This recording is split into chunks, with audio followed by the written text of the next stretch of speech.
In 2019, well-made hardware is easy to produce and manufacture, and as a result of this, it's pretty much everywhere in every sector of the market. The Realme X is an example of this current trend, but at a starting price of around £260 here in the UK, what's it compromising on? I mean, it's got to be compromising on something, right? Well, there are a few small issues like a truly terrible vibration motor and the speaker which is ear-piercingly tinny, but as an overall package they don't hurt the device as much as you'd think, and we'll get onto that a little bit later.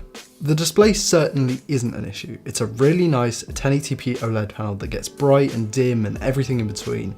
It's sharp and clean looking with a natural colour set, and it runs rings around the Pocophone F1's woeful LCD and goes to show that affordable phones can sport a good screen. The aforementioned excellent hardware is similarly not an area for concern. Its smooth and curvy rear plastic back may surprise you because it looks and feels a lot like glass. I actually thought it was glass to start with, and nope, it's plastic. It's got this really cool pearlescent sheen to it, and I think it just feels fantastic. If you just told me back in 2016 that this was a competitor to an iPhone or a Samsung Note, then I would have believed you, because it's crazy how far we've come in hardware design. This thing is a low-end to mid-range smartphone, and it just looks stunning. The classic external shell does cover up a bit of a compromise on the inside. Instead of a flagship Snapdragon 855, this thing uses the 710, which isn't exactly cutting edge, although in my opinion it really doesn't need to be. This chip benchmarks close to an 835 in CPU performance, and gaming at high settings isn't a bother either. It definitely surprised me, but this mid-range chip just kinda does it. The rest of the device is spec'd fairly well, I'd say, and it's becoming ever so common for a device to have a minimum of 6GB of RAM these days, and storage doesn't seem to be an issue either. Although you'll probably be using up that storage quite quickly because one, this thing doesn't have external media like a microSD expansion, and two, the camera's pretty good. Okay, it's probably not a surprise to anyone that the IMX586 equipped smartphone could produce some decent images, but isn't that saying anything about how smartphone hardware is so cheap to produce when a phone that's a quarter of the price of flagship smartphones has a class-leading Sony IMX sensor in it? Sure, there aren't any wide angle or telephoto lenses here. That extra lens on the back is actually atop of a depth sensor, but considering this phone, when fully spec'd out, costs £310, damn, that's not bad. The image processing is the thing that lets this camera down the most. It tends to oversaturate, it tends to make things look really unrealistic and a little bit plastic, and some might like that, but I don't, and that kind of sets the scene for the rest of the video. Software, the thing that runs the show, the reason you're able to use your smartphone at all, the main interaction point. Software is important. It's what you pay for when you buy a high-end flagship. It's what makes OnePlus devices so quick, iPhones so seamless, and Galaxy phones so versatile. So what happens when a company skimps on the most important part of a smartphone? Well, you get ColorOS. Imagine a phone released in 2019 shipping with such an old feeling version of Android despite the fact it's actually running Pi.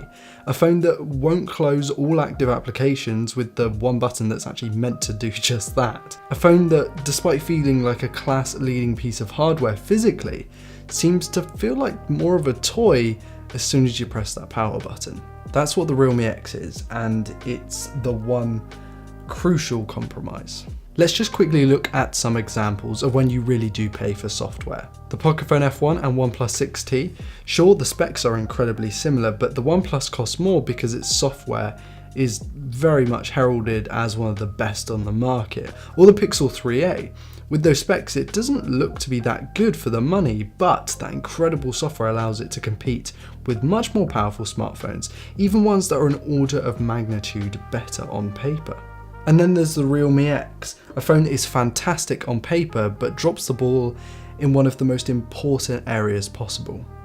I'm not saying that this phone isn't a good one. It has the latest flagship camera sensor, an excellent display, decent battery life, oodles of features, fantastic design, but it feels more like a platform that ROMers and developers could use to create better software. And it just so happens to have a semi-usable piece of software on there right now. You don't want to keep it on there and you're going to replace it with something different. What you pay for in a premium smartphone is the software, and from everything from the UI all the way down to the camera processing, it's very clear that Realme need to invest in this area. In fact, I think that Realme could learn a thing or two from ASUS. Just look at the Zenfone 6 compared to its predecessors. Sure, the hardware got pretty good, but you know what the real kicker was for that phone?